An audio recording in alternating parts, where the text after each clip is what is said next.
اسے حق مہر کی رقم ملے گی، یعنی یہاں پر اس کا دوسرا فائدہ ہوا۔ لہٰذا طلاق دینے والے مرد کو 2 مواقعوں پر نقصان اور طلاق لینے والی عورت کو 2 مواقعوں پر مالی لحاظ سے فائدہ نظر آتا ہے، مگر قرآن مجید نے طلاق کے عمل کو سخت ناپسندیدہ عمل قرار دیا ہے، اور اس کی ایک وجہ یہ بھی ہے تاکہ لوگ اسے کاروبار کے طور پر استعمال کرنا نہ شروع کر دیں۔ واضح رہے کہ حق مہر کی رقم کتنی ہوگی، اس بات کا فیصلہ شادی کرنے والی خاتون کی جانب سے کیا جاتا ہے۔ And meher can be any amount. So imagine if before she's married, it is the duty of the man, duty of the father and the brother. After she's married, it is the duty of the husband and the son to look after lodging, boarding, clothing, all financial aspects. Doctor Zakir Naik نے کہا کہ کسی بھی عورت کو جسے طلاق ہو جائے، دین اسلام نے اسے محفوظ رکھنے کے لیے بالخصوص اس کی مالی مدد کے لیے بہت سے طریقے رکھے ہیں۔ کسی بھی بچی کو اس کے والدین سہارا دیتے ہیں اور اس کا والد اس کا ذمہ اٹھاتا ہے۔ شادی کے بعد اس لڑکی کا ذمہ اس کے شوہر کے سر ہوتا ہے، اور اس کے بعد اگر اسے طلاق ہو جاتی ہے تو اس صورت میں اس لڑکی کو اس کے والدین سنبھالتے ہیں۔ دین اسلام کے مطابق اگر والدین کمزور ہوں، وہ نہ سنبھال سکیں، تو معاشرہ اس کی مدد کرتا ہے۔ اگر معاشرہ بھی اس کی مدد نہیں کرتا تو کسی بھی اسلامی ریاست پر یہ فرض ہے کہ وہ طلاق یافتہ عورت کی مالی امداد کرے، اور پاکستان سمیت دنیا کے بہت سے اسلامی ممالک جیسے کہ پاکستان اسلامی جمہوریہ پاکستان ہے، یہاں کی ریاست کا بھی یہ فرض ہے کہ طلاق یافتہ عورتوں کا خیال رکھے۔ مگر سوال یہ تھا کہ عورتوں کو اللہ تعالیٰ نے طلاق دینے کا اختیار کیوں نہیں دیا؟ ڈاکٹر ذاکر نائک نے کہا کہ اس کی جہاں مختلف حکمتیں اور وجوہات ہو سکتی ہیں، ان میں سے ایک اہم وجہ یہ ہے کہ موجودہ دور میں دیکھا جائے تو بہت سی عورتیں اسے کاروبار بنا سکتی تھیں، یعنی کہ وہ کسی ایک مرد سے شادی کرتیں، اسے طلاق دیتیں اور اس کے بدلے میں انہیں حق مہر کی رقم ملتی، پھر کسی اور شخص سے شادی کرتیں اور انہیں طلاق دے دیتیں، کیونکہ طلاق دینے کا اختیار عورتوں کے پاس ہوتا۔ جب بیوی اپنے شوہر کو طلاق دیتی تو شوہر کو اسے حق مہر کی رقم ادا کرنا پڑتی، اور یوں یہ عورت 1 2 3 4 اور نہ جانے کتنی شادیاں کرتی اور کتنی جگہوں سے حق مہر لینے کے بعد آگے کی جانب بڑھ جاتی، اور یوں یہ ایک کاروبار یا دھندا بن جاتا جسے دین اسلام نے منع فرمایا ہے۔ After marrying and divorcing, then she will keep on gaining money. Who's the loser? It's the man.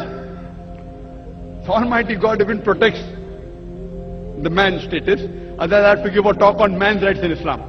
Doctor Zakir Naik نے کہا کہ اللہ تعالیٰ نے طلاق دینے کا اختیار صرف مرد کو دے کر مرد کے حقوق کو بھی محفوظ رکھا ہے، ورنہ عورتیں اسے کاروبار بنا لیتیں۔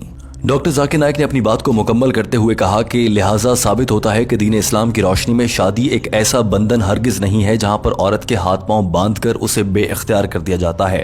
اگر وہ چاہے تو 3 طریقوں سے طلاق حاصل کر سکتی ہے اور باعزت طریقے سے اپنے شوہر سے الگ ہو سکتی ہے۔ ان میں سے پہلا طریقہ شادی کے موقع پر نکاح نامے میں درج کر دیا جائے کہ عورت کو اختیار ہوگا کہ وہ طلاق دے سکے۔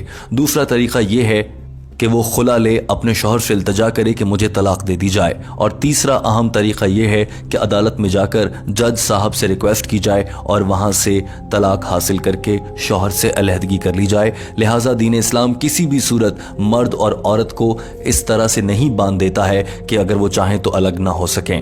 دوستو، ڈاکٹر ذاکر نائک کا جواب مکمل ہو چکا تھا، مگر ٹیم ہم قدم اس ویڈیو کے آخر میں آپ سے ایک اہم سوال کرنا چاہتی ہے۔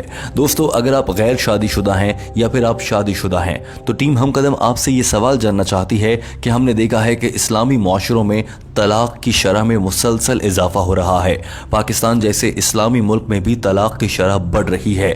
آیا کیا وجہ ہے کہ شوہر اور بیوی کے درمیان ایسے تعلقات ڈیولپ نہیں ہو پاتے جیسے آج سے پہلے ہمارے آباء و اجداد میں ہوا کرتے تھے؟ کیا اس کی وجہ جدید ٹیکنالوجی، موبائل فون، میڈیا ہے، یا آپ کے خیال سے اس کی کوئی اور وجہ ہے؟ پاکستان سمیت اسلامی معاشروں میں طلاق میں اضافہ کیوں دیکھا جا رہا ہے؟ اپنی رائے کا اظہار ضرور کیجیے گا۔ یاد رکھیے کہ قرآن مجید نے طلاق کی اجازت تو دی ہے، مگر اسے ناپسندیدہ عمل قرار دیا ہے۔ دوستو، ٹیم ہم قدم کو آپ کے فیڈ بیک اور آپ کی رائے کا انتظار رہتا ہے۔ کامنٹ کی صورت میں اپنی رائے کا اظہار کیجیے تاکہ ہم تک اور ہمارے سینکڑوں ویورز تک آپ کی رائے بھی پہنچ سکے۔ ویڈیو دیکھنے کا بہت شکریہ۔ یاد رکھیے کہ ٹیم ہم قدم آپ کے لیے ڈاکٹر ذاکر نائک کی جانب سے انگریزی زبان میں ہونے والی گفتگو کا اردو ترجمہ لاتی ہے، اور اس گفتگو میں کسی بھی موقع پر کسی قسم کا رد و بدل اس طرح سے نہیں کیا جاتا کہ الفاظ کے معنی بدل جائیں۔ ویڈیو دیکھنے کا بہت شکریہ۔ اپنا بہت سارا خیال رکھیے۔ ہمارے چینل ہم قدم کو سبسکرائب کر لیجیے اور دیکھتے رہیے ہم قدم۔ اللہ حافظ۔